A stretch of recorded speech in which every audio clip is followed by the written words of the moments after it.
जय हिंद दोस्तों। कैसे हैं आप लोग? बहुत बहुत स्वागत है आपका हमारे इस चैनल एग्ज़ाम एजुकेटर में। तो कैसी चल रही है तैयारी? फटाफट कमेंट बॉक्स में लिखकर बताओ कि तैयारी बहुत बढ़िया चल रही है, कोई दिक्कत नहीं है, अच्छी तरीके से तैयारी चल रही। कमेंट बॉक्स में आप लोग लिखते नहीं हैं, लिखा ज़रूर करिए कि हमारी तैयारी अच्छी चल रही है। 365 डेज़ कॉन्सेप्ट क्लियर क्लास क्यों स्टार्ट की गई? आपको पता होगा कि निरंतरता आप में आ जाए। आप लोग 2, 3, 4 नंबर से ही एग्जाम में रहते हैं और उसका कारण यह है कि निरंतर आप एक सब्जेक्ट से जुड़े नहीं रह पाते। प्रॉब्लम ये आ जाती है क्या कि हमें निरंतरता बनाए रखने में चुनौती आ जाती है। कभी एक दिन पढ़ेंगे, 2 दिन नहीं पढ़ेंगे, 4 दिन पढ़ेंगे, फिर 2 दिन नहीं पढ़ेंगे। ये एक सबसे बड़ी प्रॉब्लम है। उसका समाधान कैसे हो? इसीलिए मैंने 365 दिन के लिए स्टार्ट कर दी कि इकोनॉमिक्स का एक कॉन्सेप्ट तो आप पढ़ोगे ही पढ़ोगे और उसके एमसीक्यू भी कराता हूं। और यही निरंतरता वाली चीज आ गई। आधा घंटा ही देखे आप, पढ़े तो 100% सिलेक्शन हो जाएगा, क्योंकि हमारे स्टूडेंट हैं और मैं जानता हूं आप में क्षमता है, निकल जाओगे। बशर्ते धैर्य से काम करते रहना है, धीरे धीरे धीरे धीरे काम करते हुए आपको चलना है। सिलेक्शन बहुत ज्यादा दूर नहीं होता है, ये दूरी हमारे द्वारा क्रिएट की गई होती है और हमें लगता है बहुत टफ एग्जाम है, जबकि टफ नहीं है, बहुत सरल एग्जाम है। बशर्ते क्या है, निरंतरता और एकाग्रता, परिश्रम, ये चीजें लेकर चलो। नेगेटिव लोगों से मैं पहले भी कहता हूं दूर रहना। नेगेटिव लोग केवल और केवल नेगेटिविटी आपके माइंड को क्या करेगी, डिस्ट्रॉय करेगी। ये ऐसा सब्जेक्ट है, एक तो इकोनॉमिक्स और साइंस, जो समझ में कम आता है, और दूसरा क्या है कि इसको पढ़ने का मन भी एग्जाम के टाइम पीरियड करता है, और यही 4-5 क्वेश्चन ही आपके एग्जाम को रोक देते हैं। सब कुछ जानते हुए भी वहां याद नहीं आता है, ये भारी मिस्टेक हो जाता है। अब उसका समाधान क्या हो सकता है भैया? उसका समाधान तो यही हो सकता है कि आप बार बार पढ़ो, बहुत अच्छी तरह से पढ़ो, अच्छी तरीके से पढ़कर चीजों को आगे बढ़ो। लेकिन हम बार बार रिवीजन नहीं कर पाते, कुछ चीजें छूट जाती हैं। अब क्या करें? तो भैया कहीं से भी एक टॉपिक उठा लो, हमारा ये मानना है, और कहीं से भी एक टॉपिक उठा लो और टॉपिक उठाकर चर्चा करना शुरू कर दो। इसी पर बेस्ड होकर ये क्लास है, जिससे आपका दिमाग घूमे। आप राष्ट्रीय आय जैसे ही पढ़ने शुरू करते हो तो राष्ट्रीय आय के सारे कॉन्सेप्ट आपको याद आ जाते हैं। फिर नहीं, कहीं से भी अचानक से मैंने एक दिया कि मांग की कीमत लोच, इस पर बेस्ड होकर क्वेश्चन बनाओ। दिमाग पर जोर पड़ा ना, और जब दिमाग पर जोर पड़ेगा तो ऑटोमेटिकली क्या होगा कि दिमाग चलेगा तेज, कि हाँ यार अचानक से क्वेश्चन आ गया इस पर, अब इसको कैसे सॉल्व करें। इसका मतलब है इसका रिवीजन मारो। बस इसी पर बेस्ड है ये क्लास।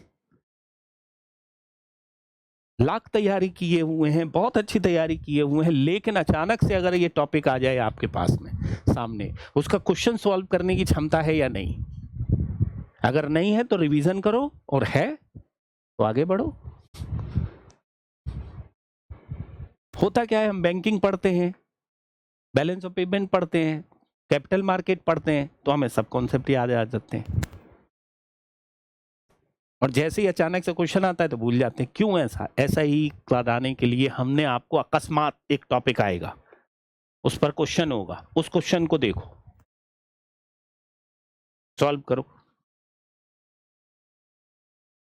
आया मेन पर्पज इसका समझ में? 365 डेज कॉन्सेप्ट, 365 दिन अचानक से एक बिंदु पर चर्चा होगी और उसके क्वेश्चन कराए जाएंगे। मेंटली प्रेशर पड़ेगा आपके दिमाग पर और आप बहुत अच्छा कर ले जाओगे। और चिंता मत करिएगा, फॉलो अप करेंगे। मैं 100% कह रहा हूं कि अगर आप फॉलो अप करते रहे इसी तरीके से तो सिलेक्शन होगा, 100% होगा, क्योंकि माइंड पर जोर पड़ना स्टार्ट हो जाएगा। और इकोनॉमिक्स में एक भी क्वेश्चन गलत नहीं होने दूंगा। 365 दिन की क्लास के अंतर्गत सब क्वेश्चन आ जाएंगे, और हो सकता है कि जो मैं क्वेश्चन करा रहा हूं वहीं से आएगा। तो चलते हैं हम लोग क्लास स्टार्ट करते हैं। आज का हमारा ये टॉपिक है किससे, माइक्रो इकोनॉमिक्स को हम लोग अक्सर छोड़ देते हैं। माइक्रो इकोनॉमिक्स का टॉपिक है ये, लेकिन इस टॉपिक को शुरू करने से पहले यूपीएससी में भी क्वेश्चन बनाया है, बिहार यूपी में तो कई बार क्वेश्चन बनाया है। यूपीएससी में तो फार्मूला पूछा गया था, देखिएगा जाकर, लेकिन हम लोग छोड़ देते हैं, ध्यान भी नहीं देते हैं कि ऐसा कुछ चीज भी पूछ सकता है यूपीएससी। यस, यूपीपीसीएस नहीं पढ़ाया जाता है। क्यों नहीं पढ़ाया जाता है? क्योंकि सिलेबस इतना वास्ट है, क्या क्या पढ़ाएं। ठीक है, तो चलिए यहां सबसे पहले तो हम क्वेश्चन देख लेते हैं। क्वेश्चन क्या है, ठीक है, आज का देखते हैं कितनी तैयारी है आपकी। अचानक से आया ना क्वेश्चन। निम्नलिखित कथनों पर विचार कीजिए। मांग की कीमत लोच हमेशा ऋणात्मक होती है, क्योंकि कीमत और मांग की मात्रा में विपरीत संबंध होता है। दूसरा है, आवश्यक वस्तुओं की आमतौर पर विलासिता की वस्तुओं की तुलना में अधिक लोचदार होती है। ठीक है। तीसरा है, किसी वस्तु के लिए कई करीबी विकल्प उपलब्ध हैं तो उसकी मांग अधिक लोचदार होने की संभावना है। उपयुक्त में से कौन सा या से कथन सही है? फटाफट बताइएगा। केवल एक, केवल दो और तीन, केवल दो और तीन, एक, दो और तीन। जवाब दो, क्या होगा इसका सही जवाब? फटाफट बताओ इसका सही जवाब क्या होगा। नहीं पता? तो चलते हैं हम लोग मांग की लोच पहले समझते हैं, और मांग की लोच समझते हैं तब देखते हैं कि आपने सीखा क्या। अब ये आता है कि मांग की लोच का कॉन्सेप्ट आया कहां से। सबसे पहला तो ये है कि कॉन्सेप्ट किसने दिया इसको। तो याद रखेंगे क्या कि ये कॉन्सेप्ट दिया था अल्फ्रेड मार्शल के द्वारा। ठीक है, किसने?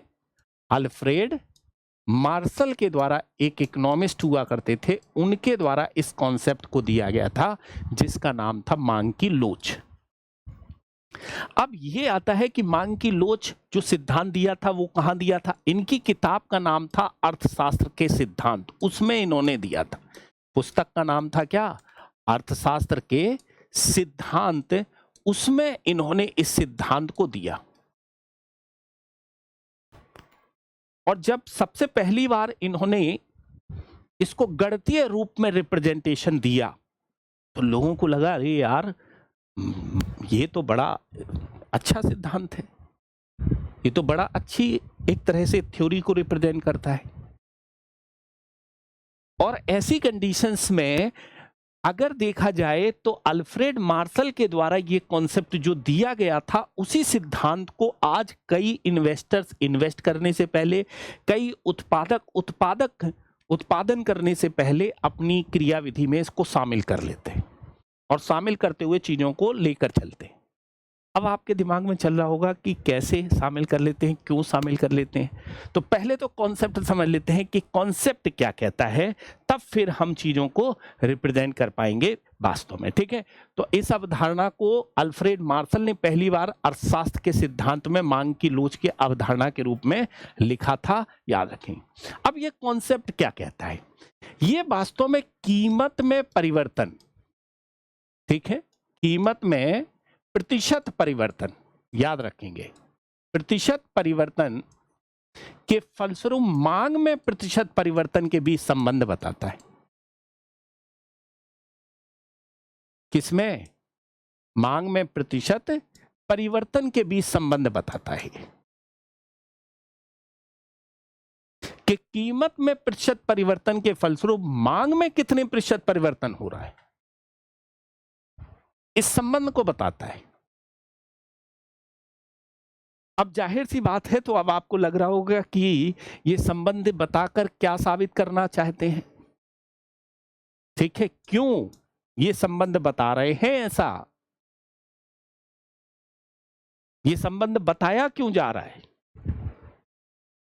तो संबंध इसलिए बताया जा रहा है क्यों?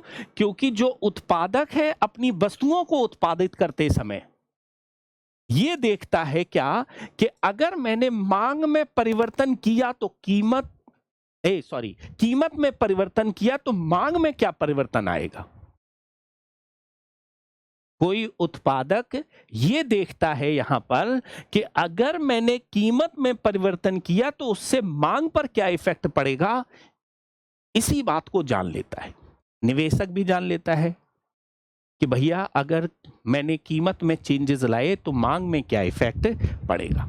और इसीलिए जब इसको हम लोग समझते हैं तो कैसे पढ़ते हैं कि किसी वस्तु की कीमत में परिवर्तन होने पर, किसमें परिवर्तन होने पर, कीमत में परिवर्तन होने पर मांग में कितना परिवर्तन होता है, इस बात को रिप्रेजेंट करता है। अर्थात इसको ईडी के रूप में रिप्रेजेंट किया जाता है, अर्थात मांगी गई मात्रा में प्रतिशत परिवर्तन अपॉन कीमत में प्रतिशत परिवर्तन। फिर इसकी विशेषताएं वगैरह अलग बात है, अलग समझेंगे हम लोग। विशेषताएं वगैरह एक तरह से अलग पर समझेंगे, ठीक है। आप ये मत सोचिएगा यहीं पर समझेंगे। विशेषताएं एक तरह से क्या होता है अर्थव्यवस्था में ये भी हम समझेंगे, इससे क्या क्या फायदे निकल कर आते हैं वो भी हम समझेंगे।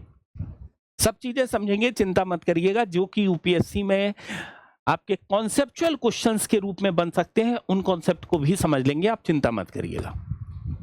तो अब जाहिर सी बात है कि इसका सूत्र क्या है, मांगी गई मात्रा में प्रतिशत परिवर्तन अपॉन कीमत में। तो आप बस इससे याद रखना, मांग अपॉन कीमत, ठीक, इससे मांग अपॉन कीमत, तो आप प्रतिशत परिवर्तन को तो दिखाई देंगे, बस इससे याद रखना D upon P, demand upon price. तो आप बड़े आराम से इसको रिप्रेजेंट कर सकते हो कि मांग में कितना परिवर्तन हुआ और यहां कीमत में परिवर्तन के फलस्वरूप मांग में जितने प्रतिशत परिवर्तन हुआ उसको रिप्रेजेंटेशन करने वाला जो एक तरह से बिंदु है वही है कीमत लोच या मूल्य लोच, प्राइस इलास्टिसिटी ऑफ डिमांड के रूप में रिप्रेजेंट किया जाए। अब मैंने कहा ना, उत्पादक इस बात का पता लगा सकता है कि भैया कीमत में चेंज करने पर क्या होगा। तो ये होता क्यों है, कीमत में परिवर्तन के फलस्वरूप मांग में परिवर्तन क्यों आता है। ये इसलिए आता है क्योंकि वस्तु दो तरह की अर्थव्यवस्था में दिखती है। एक तो कीमत से इफेक्टेड वस्तु होती है और कीमत से बिना इफेक्ट वाली वस्तु होती है। जो इफेक्टेड वस्तु होगी कीमत से उसे कहेंगे लोचदार वस्तु, ठीक, और जो अनइफेक्टेड होगी उसे कहेंगे बेलोचदार वस्तु। दो तरह की वस्तुएं होती हैं अर्थव्यवस्था में, इसी कारण से ये इफेक्ट दिखता है। एक होता है लोचदार वस्तु का रूप और दूसरा होता है बेलोचदार वस्तु का रूप। लोचदार वस्तु क्या होती है कि जो वास्तव में कीमत में परिवर्तन के साथ में मांगी गई मात्रा में परिवर्तन को दिखाए, ठीक है, वो लोचदार। कीमत में परिवर्तन से, ठीक, मांगी गई मात्रा में परिवर्तन को दिखाए, ठीक है, मांगी गई मात्रा में प्रतिशत परिवर्तन को दिखाए। दोनों ही प्रतिशत परिवर्तन है, मांगी गई मात्रा में परिवर्तन को रिप्रेजेंट करे, ठीक है, और ये दोनों किस बात को रिप्रेजेंट कर रहे हैं, प्रतिशत परिवर्तन को रिप्रेजेंट कर रहे हैं। जबकि बेलोचदार वस्तु वो होगी जो मांगी गई मात्रा कीमत में प्रतिशत परिवर्तन से मांगी गई मात्रा में परिवर्तन को ना दिखाए, ठीक है। कीमत में परिवर्तन हुआ तो फिर भी एक तरह से मांगी गई मात्रा पर प्रभाव नहीं, मांगी गई, ठीक है, मात्रा पर अगर उसका प्रभाव नहीं तो ऐसी कंडीशंस में वो बेलोचदार वस्तु के रूप में रिप्रेजेंट होगी। कैसे हो सकती है लोचदार, कौन सी बेलोचदार, कीमत का जहां इफेक्ट दिखे, जैसे मैंने घड़ी मांगी, कीमत बढ़ गई तो मैंने नहीं मांगी, ठीक, कीमत बढ़ गई मैंने नहीं मांगी। सोफा मांग रहा था, कीमत बढ़ गई मैंने नहीं मांगी, कीमत कम हो गई तो हो सकता है मैं ज्यादा मांग दूं, इफेक्ट दिख रहा है कीमत का। जहां पर क्या हो गई, बेलोचदार, कीमत का इफेक्ट ही नहीं दिख रहा है, कीमत का इफेक्ट नहीं दिख रहा है। कैसे, जैसे नमक है, आवश्यक वस्तु है, कीमत चाहे जितनी बढ़ जाए, कीमत चाहे जितनी बढ़ जाए, हम मांगी गई मात्रा में कमी नहीं कर पाएंगे, ना कम करेंगे ना ज्यादा करेंगे, उतनी है बेलोचेदार। इतना आपको समझ में आ गया होगा कि हम एक तरह से केवल और केवल क्या है कि इसको रिप्रेजेंट कर रहे हैं। और जब यही अर्थव्यवस्था में हमको दिखाई देता है लोचदार और बेलोचदार वस्तु का रूप कीमत के साथ में, तो हम कीमत के परिवर्तन को यहां पर समझते हैं वस्तु की मांग के संदर्भ में। इसी को हम कहते हैं प्राइस इलास्टिसिटी ऑफ डिमांड। अब ये प्राइस इलास्टिसिटी ऑफ डिमांड अर्थव्यवस्था में जब दिखाई देता है तो इस तरह से दिखाई देता है क्या, एक तो दिखाई देता है पूर्णतः लोचदार मांग, पूर्णतः लोचदार मांग। कैसे हो सकती पूर्णतः लोचदार? प्रचलित कीमत पर जब अनंत मांग मांगी जाए और कीमत में अगर चेंजेस आए तो मांग जीरो हो जाए। जो चल रही है कीमत उस पर अनंत मांग, 30, 40, 50, 60 कितनी भी अनंत मांग, लेकिन कीमत में चेंज किए तो उस कंडीशंस में कीमत में चेंज करने के फलस्वरूप मांग क्या हो गई? जीरो हो जाए। तो उस कंडीशंस को हम कहते हैं पूर्णता इलास्टिसिटी ऑफ डिमांड कहते हैं, अर्थात ईडी इक्वल टू अनंत के रूप में ये रिप्रेजेंट होता है। अनंत मांग मांगी जा रही है प्रचलित कीमत पर, अनंत मांग जब मांगी जा रही है तो उसी को कहते हैं ईडी इक्वल टू है। देख रहे होंगे आप ग्राफ में 4 रुपए में हमारी वस्तुओं की मांग अनंत मानी जा रही है, अर्थात 10 वस्तुएं मांगी जा रही हैं, 20 वस्तुएं मांगी जा रही हैं, 30 रुपए मांगी जा रही हैं। लेकिन अगर मैंने कीमत में परिवर्तन किया, कीमत अगर कम की तो मांग जीरो हो जाएगी, अर्थात जीरो से ही फिर ग्राफ शुरू होगा।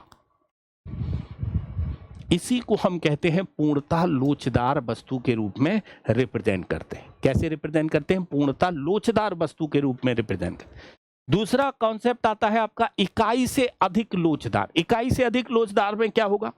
इकाई से अधिक लोचदार का तात्पर्य हो गया क्या? वही ईडी वाला फार्मूला लगा देंगे। मांग में अगर प्रतिशत परिवर्तन ज्यादा है कीमत में प्रतिशत परिवर्तन से, अगर मांग में प्रतिशत परिवर्तन अगर ज्यादा है किससे? कीमत में प्रतिशत परिवर्तन से, तो हम कहेंगे इकाई से अधिक लोचदार।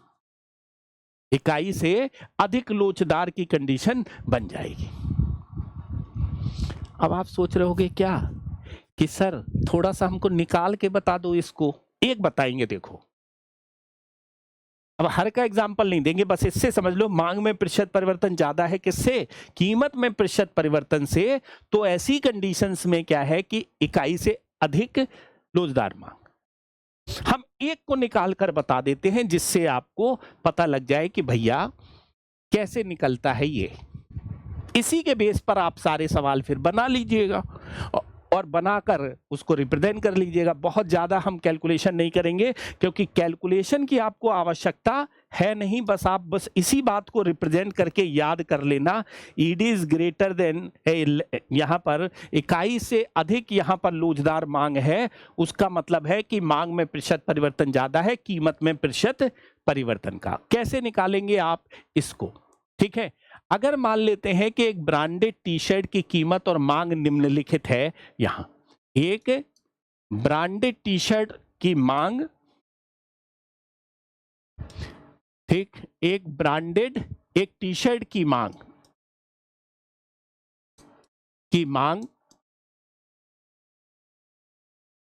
कीमत और मांग निम्नलिखित है। ठीक, एक तो निकाल के दिखा रहा हूं बस। मांग निम्नलिखित है। अगर आप एक के बेस पर सारी चीजों को निकाल लीजिएगा, क्योंकि बहुत बड़ी लंबी क्लास हो जाएगी, फिर तो इलास्टिसिटी ऑफ डिमांड बड़े लंबे तरीके से समझाना पड़ेगा। हमारा बिल्कुल कंसाइज रूप है वो, इसलिए क्योंकि एग्जाम को ध्यान में रखकर है। ठीक है, शुरुआती कीमत अगर मान लेते हैं कि टी शर्ट की हो जाती है 1000 रुपया, शुरुआती कीमत है। ठीक है, शुरुआती कीमत अगर हम देखें तो टी शर्ट की हो जाती है कितनी? 1000 रुपया। कितनी? 1000 रुपया यहां पर शुरुआती कीमत है टी शर्ट की। ठीक है, और शुरुआती मांग यहां पर मान लेते हैं 200 मांग की जाती है शुरुआती। शुरुआती मांग है टी शर्ट की कितनी, 200, ठीक है, 200 टी शर्ट की मांग है शुरुआत में, ठीक। फिर बाद में एक तरह से मांग में परिवर्तन परिवर्तन कीमत एक तरह से अगर हो जाती है 800 रुपया, कितनी, 800 रुपया हो जाती है यहां, परिवर्तन कीमत कितनी हो गई, 800 रुपया हो गई यहां। और टी शर्ट की मांग फिर क्या हो गई, अगर बढ़ गई, ठीक है, परिवर्तित मांग हो गई कितनी, परिवर्तित मांग हो गई कितनी, तो परिवर्तित मांग हो गई, मान लेते हैं 300 टी शर्ट की परिवर्तित मांग हो गई। तो अब इसको कैलकुलेशन के रूप में अगर हम निकालेंगे, कैलकुलेशन के रूप में एक तरह से निकालेंगे, तो कीमत में कितने प्रतिशत परिवर्तन हुआ, फटाफट एक तरह से कीमत में प्रतिशत परिवर्तन को यहां पर रिप्रेजेंट करेंगे, कीमत में प्रतिशत परिवर्तन को रिप्रेजेंट करेंगे। तो ऐसे आप रिप्रेजेंट कर सकते हो कीमत में प्रतिशत परिवर्तन को, ठीक, कीमत में प्रतिशत परिवर्तन, नई कीमत कितना हुआ, 800 रुपया, पुरानी कीमत कितनी थी, 1000 रुपया, यही तो है कीमत में प्रतिशत परिवर्तन, नई कीमत कितनी अपॉन पुरानी कीमत, यही तो प्रतिशत परिवर्तन तभी निकलेगा, पुरानी कीमत, अर्थात एक तरह से क्या है, नई कीमत पुरानी अपॉन पुरानी, इसी से निकाला मैंने फार्मूला,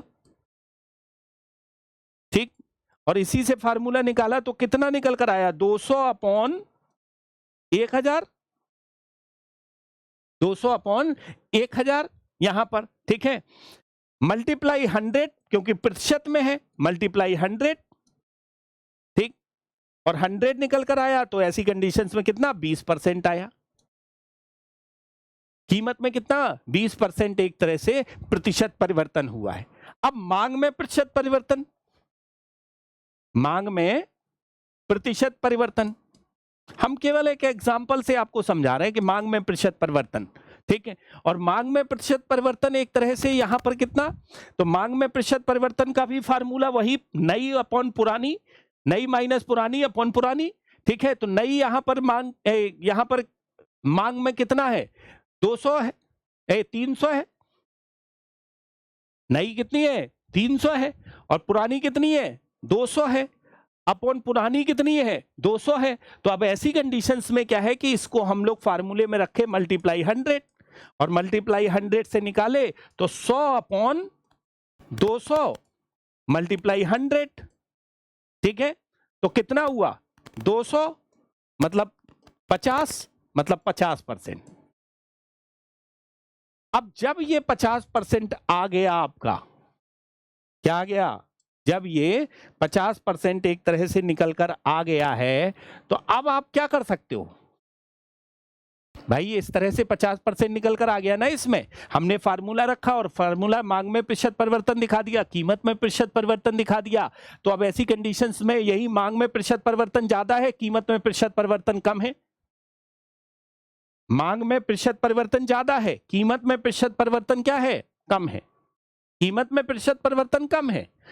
अब इसका हम फार्मूला रख दो, फार्मूला कैसे रखोगे, ठीक है, फार्मूला एक तरह से मांग में प्रतिशत परिवर्तन 50 और कीमत में प्रतिशत परिवर्तन 20, यही तो है, कीमत में प्रतिशत परिवर्तन एक तरह से 20 मल्टीप्लाई 100, ठीक है, मल्टीप्लाई 100,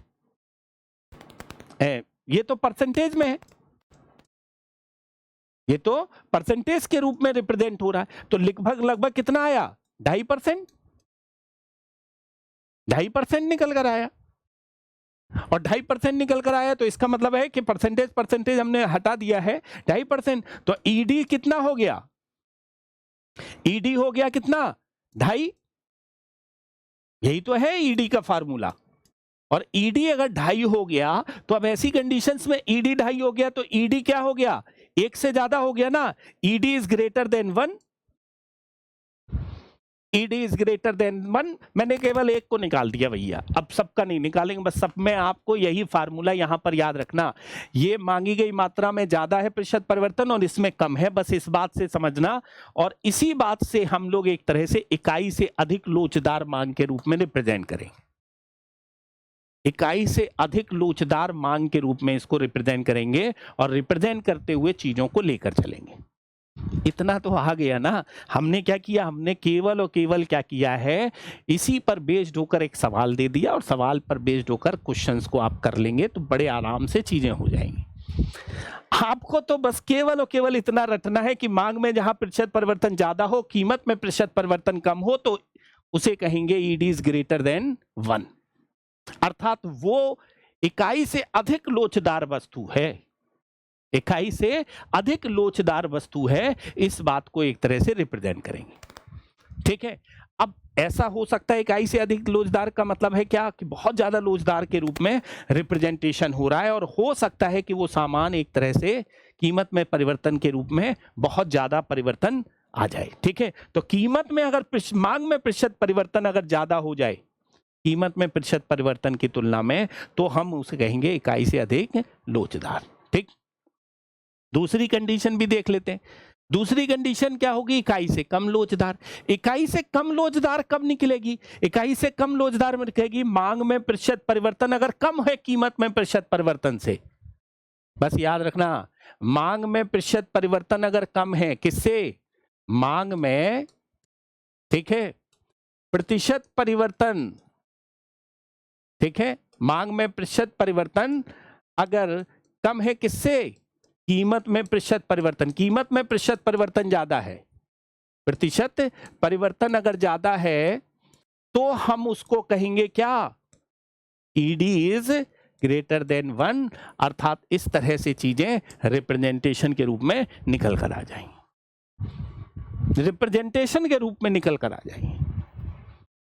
ठीक है, तो ईडी एक तरह से जब एक से एक ज्यादा है ईडी से, ईडी इज लेस देन 1, तो लेस देन एक तरह से 1 के रूप में निकल कर आ रहा है, तो हम उस की कंडीशन कहेंगे क्या, हम कहेंगे क्या, इकाई से कम लोचदार वस्तु है, इकाई से कम लोचदार वस्तु है। यहां पूर्णता बेलोचदार वस्तु, पूर्णता बेलोचदार वस्तुओं का मतलब है क्या, सभी कीमतों पर समान मांग चल रही हो, अर्थात कीमतों, यहां पर क्या है, सभी कीमतों पर समान मांग चल रही हो, अर्थात मांग चाहे जितनी कीमत चाहे जितनी एक तरह से परिवर्तित हो जाए, मांग समान होगी, बेलोचदार। कीमत चाहे जितनी परिवर्तित हो जाए, मांग यहां पर क्या है, बिल्कुल समान रहे, उसी को हम कहेंगे बेलोचदार की कंडीशन बनती है यहां। और इसके लिए जो ग्राफ बनता है वो इस तरह का ग्राफ बनता है, ईडी इक्वल टू 0 की कंडीशन बन जाती है, ईडी इक्वल टू 0 की कंडीशन बन जाती है, याद रखना यहां। और इन सब को मिलाकर एक और बनती है इकाई लोचदार, ईडी इक्वल टू 1 के रूप में रिप्रेजेंटेशन आएगा। तो ये जब रिप्रेजेंटेशन आता है तो मांग में प्रतिशत परिवर्तन जब कीमत के प्रतिशत परिवर्तन के बराबर हो, मांग में प्रतिशत परिवर्तन जब कीमत में प्रतिशत परिवर्तन के बराबर हो, तो उसे हम कहेंगे ईडी इक्वल टू 1। ठीक, उसे हम कहेंगे क्या, ईडी इक्वल टू 1 के रूप में रिप्रेजेंट होगा, अर्थात जो एक तरह से मांग में इतना परिवर्तन होता है कि वस्तु पर किया जाने वाला व्यय स्थिर रहे, तो हम कहेंगे ईडी इक्वल टू 1 के रूप में रिप्रेजेंटेशन होगा। इस तरह से ग्राफ बनते हुए दिखाई देगा। ज्यादा कुछ नहीं करना, बस इन्हीं फार्मूले को आपको याद रखना है, इसी से क्वेश्चन बन जाता है। अगर आप इस तरह से बनोगे तो 100% इसको कर ले जाओगे। यहाँ ग्राफ इस तरह से बनते हुए दिखाई देते हैं, ईडी इक्वल टू 0 है, ईडी लेस देन 1 है, ईडी इक्वल टू 1 है, ईडी इज ग्रेटर देन 1 है, और ईडी इनफाइनाइट है। आपने देखा था, इसी तरह से ग्राफ बनते हुए दिख रहे हैं। आप इस ग्राफ को बहुत अच्छी तरीके से दिमाग में रखें। तो लोचदार है, बेलोचदार है, इसके बेस पर ये चीजें निकल कर आई।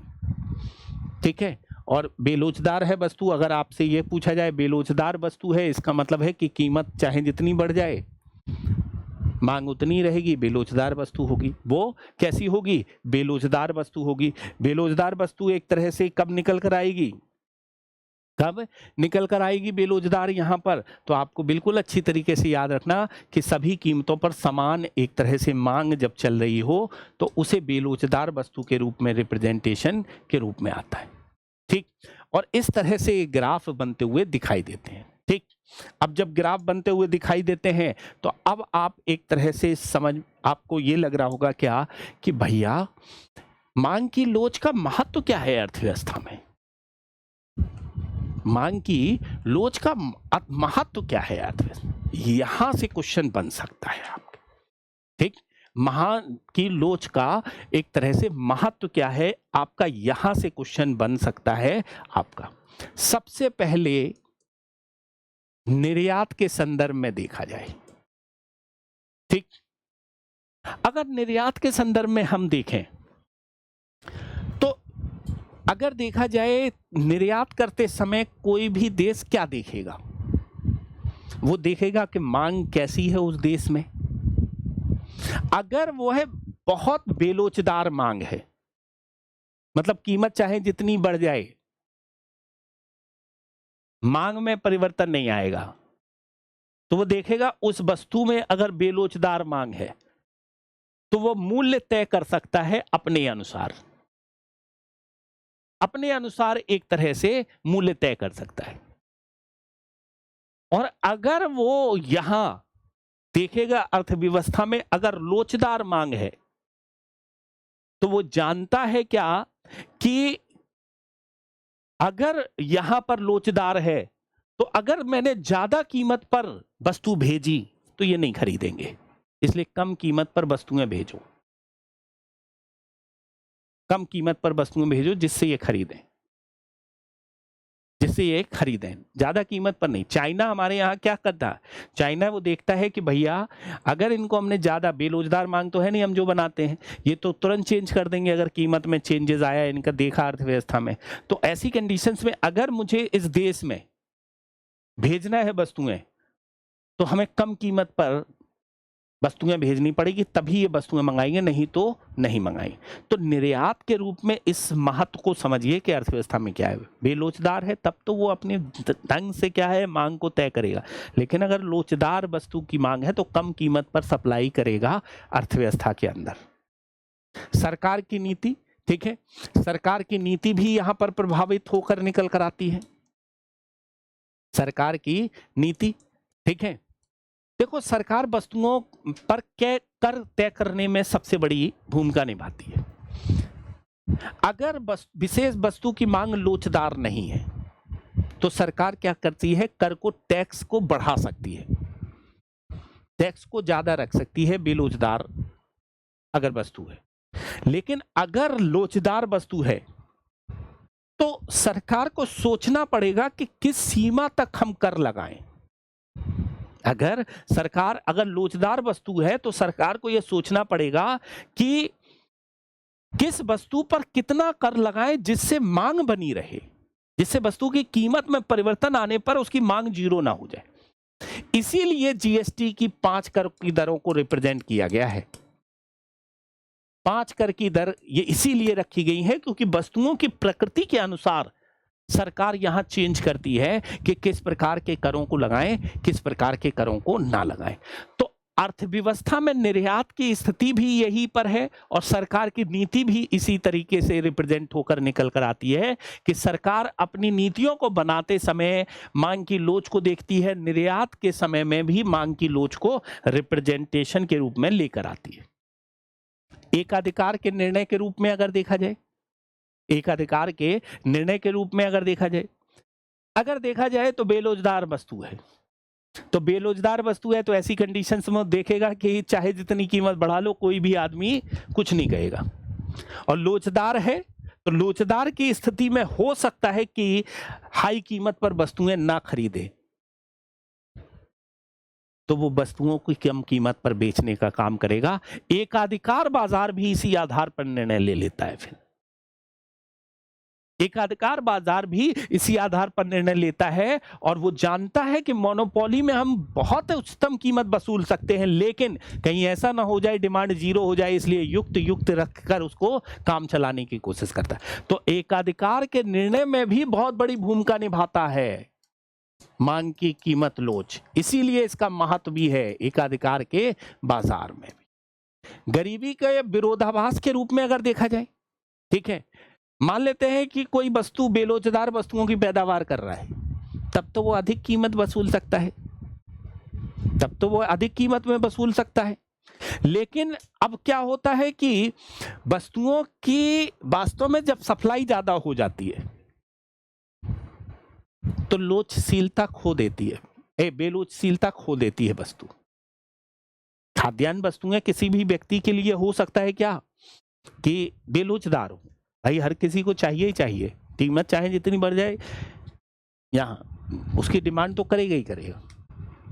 उत्पादन में वृद्धि के बावजूद भी यहाँ पर क्या है कि जो है किसान गरीब ही रह जाता है। उसका कारण यही है कि वस्तुओं की सप्लाई जो है ज्यादा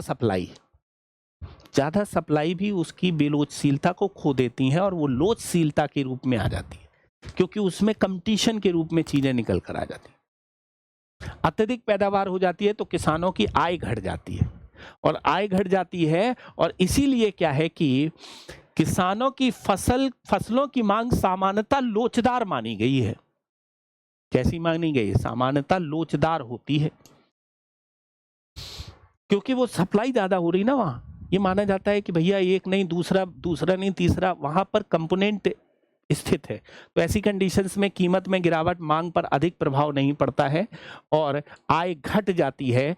यहाँ पर अगर कीमत में गिरा तो मांग पर ज्यादा इफेक्ट नहीं पड़ेगा, बहुत ज्यादा लोग डिमांड नहीं करेंगे, उतनी जितनी है उतनी ही रहेगी। तो ये वास्तव में एक बहुत बड़ा नेगेटिव इफेक्ट ले जाता है, बेलोचशीलता को कम कर देता है, कम लोचशील हो जाती है। मतलब कम लोचशील होते हुए भी क्या है कि ये इफेक्ट दूसरा दिखने लगता है अर्थव्यवस्था में, ठीक है।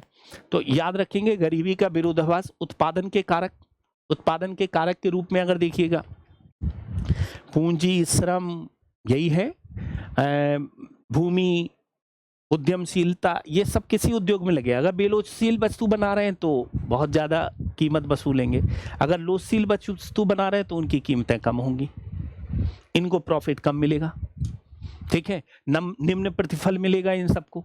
अगर लोचशील वस्तुएं बना रहे हैं तो यहां पर क्या है, अगर ये वस्तुएं बना रहे हैं लोचशीलता वाली तो इस कारक को अपेक्षा कम प्रतिफल मिलेगा, और बेलोचशील बना रहे हैं तो इस कारक को अधिक प्रतिफल प्राप्त होगा। इस बात को रिप्रेजेंटेशन के रूप में देखती है गवर्नमेंट और सरकार, ठीक है। प्रभावित करने वाले कारक क्या हो सकते हैं? कौन कौन से कारक हैं जो लोचशीलता को प्रभावित कर देते हैं? स्थानापन्न वस्तुओं की उपलब्धता। यदि किसी स्थानापन्न वस्तु आसानी से उपलब्ध है तो उसकी मांग अधिक लोचदार हो जाती है। मान लीजिए कि आप रोज ब्रेड खरीदते हैं, अगर ब्रेड की कीमत बढ़ जाती है तो आप पाव, बिस्कुट या ओट्स जैसे विकल्प हैं, आप तुरंत ब्रेड की जगह कोई अन्य चीज चुन लेते हैं। इसीलिए क्या है कि याद रखना, स्थानापन्न जो वस्तुएं हैं जिनकी सब्स्टिट्यूट्स अवेलेबल हैं, वो वस्तुएं क्या होती हैं, अधिक लोचदार के रूप में रिप्रेजेंट होती हैं और कीमत प्रभाव को वो रिप्रेजेंट कर देती हैं, कीमत प्रभाव को वो रिप्रेजेंट कर देती हैं यहाँ। इसीलिए ब्रेड की मांग लोचदार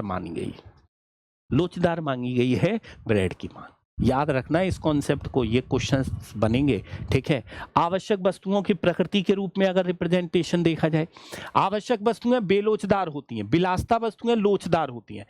नमक, यदि इसकी कीमत दुगनी भी हो जाए तब भी लोग नमक खरीदना बंद नहीं करेंगे, क्योंकि इसकी जरूरत बहुत कम मात्रा में होती है और यह आवश्यक है, इसलिए नमक की मांग बेलोचदार है। कार या एसी, इनकी कीमत थोड़ी बढ़ जाए तो इन्हें खरीदने का विचार टाल सकते हैं या कोई सस्ता विकल्प दे सकते हैं, इसीलिए इनकी मांग लोचदार है। ये तो हमने आपको समझा ही दिया है, आपको विलासिता की वस्तुएं लोचदार होती हैं। कुल व्यय और वस्तु का हिस्सा। जिस सिद्धांत पर उपभोक्ता ज्यादा खर्च करता है उसकी मांग ज्यादा लोचदार होती है। ज्यादा खर्च किया तो ज्यादा एक तरह से लोचदार। लेकिन जैसे पेन की कीमत 10 से 15 हो जाए तो ज्यादा फर्क नहीं पड़ेगा क्योंकि खर्च कम है, ठीक है, इसलिए पेन की मांग बेलोचदार है। लेकिन मोबाइल के फोन की कीमत 20,000 से 25,000 हो जाए तो उपभोक्ता सोचने पर मजबूर हो जाएगा, इसलिए मोबाइल की मांग लोचदार के रूप में रिप्रेजेंट होकर निकल कर आएगी। याद रखेंगे इसको, ठीक है। समय अवधि भी बहुत बड़ा एक इफेक्ट डालती है, ठीक है, मांग की लोच पे। लंबी अवधि में मांग अधिक लोचदार होती है क्योंकि उपभोक्ताओं के पास विकल्प खोजने और आदत बदलने का समय होता है, ठीक है। जैसे पेट्रोल की कीमत अचानक बढ़ जाए तो लोग तुरंत अपनी कार छोड़कर बाइक या पब्लिक ट्रांसपोर्ट पर नहीं जा सकते हैं, इसलिए कम अवधि में मांग की लोच बेलोचदार है। लेकिन अगर पेट्रोल महंगा ही बने रहे और 6 महीने लोग इलेक्ट्रिक स्कूटर या मोटर पर शिफ्ट हो सकते हैं, लंबी अवधि में मांग की लोच लोचदार हो जाती है। तो अवधि भी बहुत बड़ा इफेक्ट डालती है मांग की लोच के संदर्भ में। अवधि भी बहुत बड़ा इफेक्ट डालती है मांग की लोच के संदर्भ में, ठीक है। तो ये इसके इफेक्ट हैं मांग की लोच के, जहां से क्वेश्चन आपके बन सकते हैं, ठीक है, जहां से क्वेश्चन एक तरह से बन सकते हैं। कॉन्सेप्ट को बड़े एक एक करके धीरे धीरे आपको समझते हुए लिखते हुए चलना है और चीज़ों को रिप्रेजेंट करना है। तो हम लोग एक तरह से देखते हैं क्वेश्चंस आज का क्या हमारा कहता है। पहला क्वेश्चन क्या है, ठीक है, यहाँ मांग की कीमत लोच हमेशा ऋणात्मक होती है क्योंकि कीमत और मांग की मात्रा में विपरीत संबंध होता है। पहला क्वेश्चन है जो हमने पूछा था, ठीक है। तो आपको याद रखना है कि मांग का नियम बताता है कि कीमत और मात्रा में विपरीत संबंध होता है, यही मांग का नियम कहता है। मांग का नियम तो यही कहता है ना। लॉ ऑफ डिमांड क्या कहता है? लॉ ऑफ डिमांड एक तरह से क्या कहता है कि कीमत और मांग की मात्रा में एक विपरीत संबंध होता है, अर्थात कीमत बढ़ती है तो मात्रा कम हो जाती है, कीमत कम होती है तो मात्रा बढ़ जाती है। यही एक विपरीत संबंध है। जब कीमत बढ़ती है तो मांग घटती है, यही संबंध है, और जब कीमत घटती है तो मांग बढ़ती है। इसलिए मांग के लोच का गुणक एक तरह से याद रखना हमेशा ही ऋणात्मक होता है। इस बात को याद रखना बिल्कुल अच्छी बात है। ये एक तरह से क्या है, ऋणात्मक होता है। बिल्कुल अच्छी तरीके से याद रखना, कॉन्सेप्चुअल रूप से बिल्कुल ठीक बात है, ठीक है। यहाँ तो पहला तो ठीक हो गया। आवश्यक वस्तुओं की मांग आमतौर पर विलासिता वस्तुओं की तुलना में अधिक लोचदार हो। आवश्यक वस्तुओं की मांग लोचदार नहीं बल्कि बेलोचदार होती है।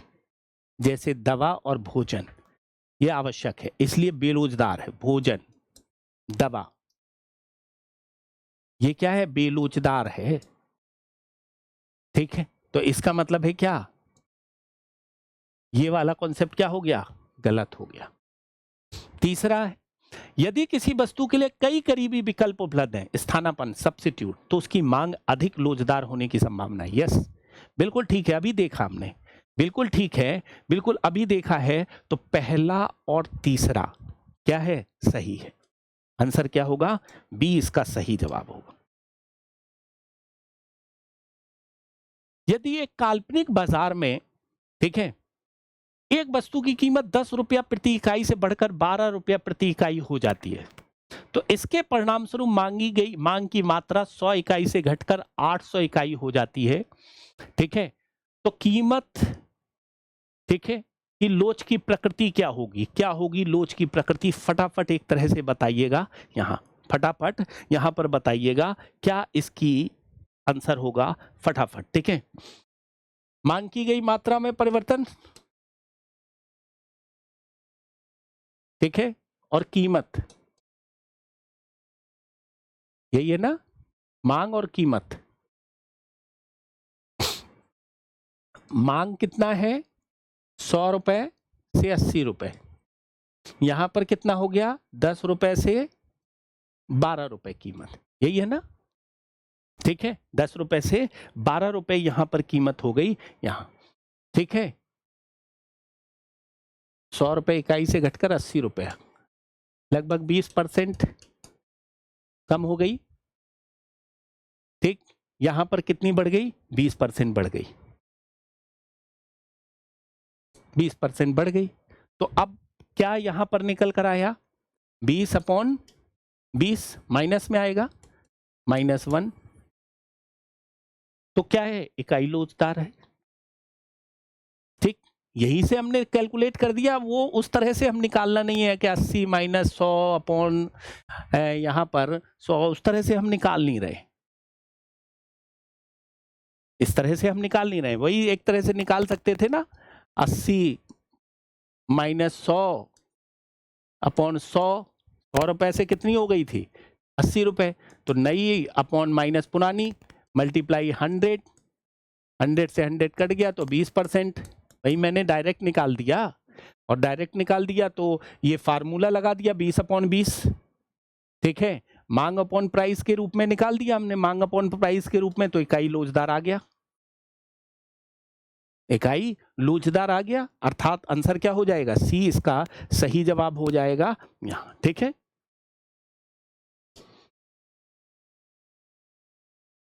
निम्नलिखित में से कौन सा कथन मांग की आय लोच के संबंध में सही है, मांग की आय लोच के संबंध में सही है, ठीक है। कौन सा कथन यहां पर मांग की आय लोच के संदर्भ में सही है, ठीक है। यह हमेशा ऋणात्मक होती है, मांग की आय लोच जो है अभी हमने बताया नहीं है, लेकिन ऐसा नहीं है, हमेशा ऋणात्मक नहीं होती है, ठीक है। यह बताती है कीमत में प्रतिशत परिवर्तन के कारण मांग की मात्रा में कितनी, ठीक है, गलत है। आय में परिवर्तन को दिखाएगी आय लोच है, तो धनात्मक आय लोच सामान्य वस्तुओं को इंगित करती है, ठीक, डी आंसर इसका होगा, ठीक है। ये अभी हमने आय लोच को हमने सी इसका आंसर होगा, सॉरी सी इसका आंसर होगा, ठीक है, और सी इसका आंसर होगा। तो ये मैंने यहाँ पर अभी आपको बताया नहीं है आय लोच के रूप में, इसलिए ये क्वेश्चन थोड़ा सा आय लोच पर आ गया है, ठीक है, अलग क्वेश्चन है। यदि सरकार किसी ऐसी वस्तु पर कर लगाती है जिसकी मांग बेलोचदार है, तो इसका सबसे संभावित परिणाम क्या होगा, ठीक है, इसका आंसर क्या होगा, सी होगा, ठीक है। बस इसको याद रखिएगा जो हमने पुराना बताया है इसका।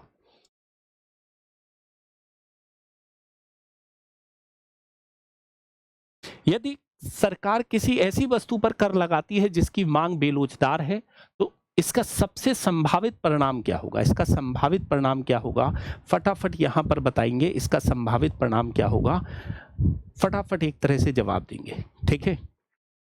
वस्तु की कीमत में भारी वृद्धि, मांग की मात्रा में मामूली कमी, वस्तु की कीमत में मामूली वृद्धि और मांग की मात्रा में भारी कमी।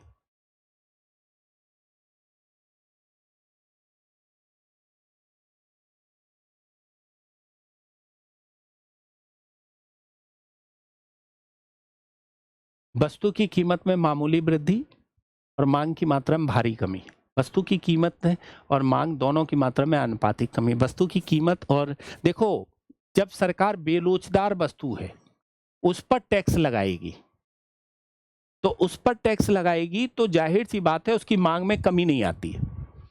अगर कमी आएगी भी यहां पर, क्योंकि विकल्प ही नहीं है ना, बेरोजगार है, विकल्प ही नहीं है, ठीक है, तो बहुत एक तरह से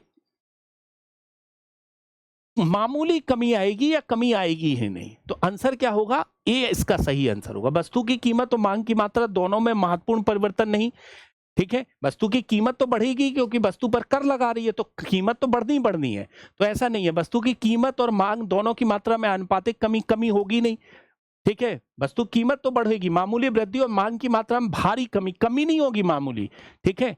अगर भारी कमी नहीं, थोड़ी बहुत कमी अगर होगी तो होगी, नहीं तो नहीं होगी, ठीक है। बेरोजगार के संदर्भ में ये होता है यहां। तो आंसर इसमें चारों में सटीक रूप से अगर देखा जाए तो चौथे का ए इसका सही जवाब होगा, ठीक है। अल्पकाल की तुलना में दीर्घकाल में किसी वस्तु की मांग की कीमत लोचदार आमतौर पर कैसी होती है, लोचदार आमतौर पर कैसी होती है दीर्घकालिक वस्तु के संदर्भ में, यह पूछा गया है यहां, ठीक है। तो हमने कहा अधिक लोचदार हो जाती है। पेट्रोल अगर लंबे समय तक महंगा रह जाता है तो उस कंडीशन में शिफ्ट कर जाएगा दीर्घकाल में। अल्पकाल में तो एक तरह से क्या होता है, अल्पकाल में प्रभाव नहीं डाल सकती है कुछ ऐसी चीजें, लेकिन दीर्घकाल में क्या होता है कि किसी वस्तु की कीमत लोच आमतौर पर कैसी होती है, अधिक लोचदार के रूप में रिप्रेजेंटेशन आ जाता है। आंसर क्या होगा, बी आंसर होगा, ठीक है। नेक्स्ट है हमारा 6 नंबर। निम्नलिखित में से कौन सा कारक मांग की कीमत लोच को प्रभावित नहीं करता है? मांग की कीमत लोच को प्रभावित नहीं करता है, कौन सा कारक? विकल्पों की उपलब्धता करेगा ही, वस्तु की आवश्यक, ठीक है, प्रकृति करेगी ही, ठीक है, उपभोक्ता की स्तर और सरकार की कर दर। डी आंसर होगा इसका, यहाँ पर डी आंसर होगा, प्रभावित करता है। हालांकि सरकार की दर सीधे तौर पर प्रभावित नहीं करती है, इस बात को भी याद रखना, बल्कि ये कीमत को बदल सकती है, कीमत को बदल सकती है। मांग में परिवर्तन क्या हो, अप्रभावी भी हो सकता है और प्रभाव भी पड़ सकता है मांग का, ठीक है। लेकिन अगर हम देखें इन तीनों विकल्पों में सबसे श्रेष्ठ विकल्प कौन सा होगा, यही विकल्प यहां पर सबसे श्रेष्ठ होगा, ठीक है। तो इस तरह से ये प्रश्न हमारे हो गए जो हमने आप लोगों से चर्चा किए हैं। मांग की कीमत लोच से जो भी प्रश्न आएगा आप बड़े आराम से कर सकते हो कि लोच का मतलब है क्या, कि कीमत में परिवर्तन के फलस्वरूप मांग में कितना परिवर्तन हुआ उसके बीच में संबंध को दर्शाता है। और फार्मूला अगर आपको याद है तो बड़े आराम से आप रिप्रेजेंटेशन करिएगा।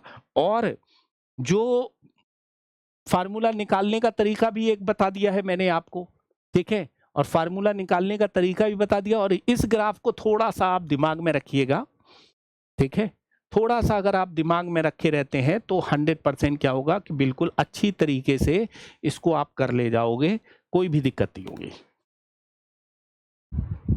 इस ग्राफ को आपको रिप्रेजेंटेशन के रूप में अच्छी तरीके से बनाकर रखना। तो चलिए हम लोग मिलेंगे फिर अपनी क्लास में नेक्स्ट।